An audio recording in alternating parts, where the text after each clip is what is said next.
জি, আপনাকে জানিয়ে রাখি যে গত কয়েকদিন যাবৎ শৈত্যপ্রবাহ বয়ে যাওয়ার কারণে বগুড়ার শীতের যে প্রভাব সেটা কিন্তু অত্যন্ত বৃদ্ধি। এই শীতের কারণেই ঠান্ডাজনিত রোগে আক্রান্ত হচ্ছে বয়স্ক এবং শিশুরা। আমি শুধু মানুষের জীবনেই এর প্রভাব পড়েনি, এর প্রভাব পড়েছে কৃষি খাতেও।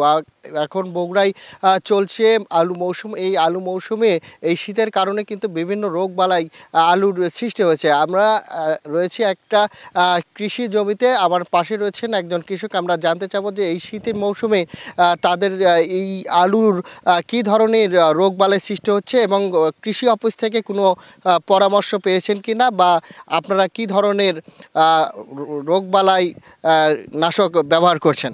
সালাম আলাইকুম।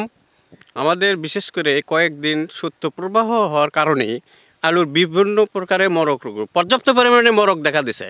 কোনো ওষুধ স্প্রে করে, কোনো কোম্পানির ওষুধ স্প্রে করেও মানে আমরা ফল পাচ্ছি না। তো তারপরেও কয়েকদিন আগে আলু অবশ্য ভালো ছিল, এই 2-3 দিন ধরে আলুর এমন পরিস্থিতি হচ্ছে এই শৈত্যপ্রবাহের কারণে আলু একদম মরক ধরে প্রায় নষ্ট হওয়ার পথে।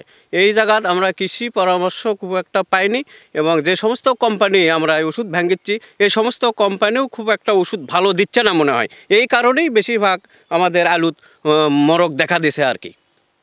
ধন্যবাদ আপনাকে। যেমনটি আসলে শুনলেন, একজন কৃষক জানালেন গত কয়েকদিনের যে শীত, এই তীব্র শীতের কারণে তাদের যে কষ্টার্জিত ফসল, সেই ফসলের রোগবালাই সৃষ্টি হয়েছে এবং তা দমন করার জন্য তারা বিভিন্ন প্রকার কীটনাশক ঔষধ প্রয়োগ করছেন, তাতেও তাদের ফসলের রক্ষা হয়নি, এমনটি তারা জানাচ্ছিলেন। এমনকি তারা জানাচ্ছেন যে কৃষি অধিদপ্তর থেকে তাদেরকে পরামর্শ দেওয়া হয়নি, বা তাদের কাছে এসে এ বিষয়ে কোনো পরামর্শ দিবে কিনা আদৌ তারা চিন্তিত। এবং তারা জানাচ্ছিলেন যে তাদের যে কষ্টের ফসল, সেই কষ্টের ফসল ঘরে তুলতে পারবেন কি না, এমনটাই শঙ্কা করছেন কৃষকরা। সর্বশেষ ছিল বগুড়া থেকে সাজু মিয়া।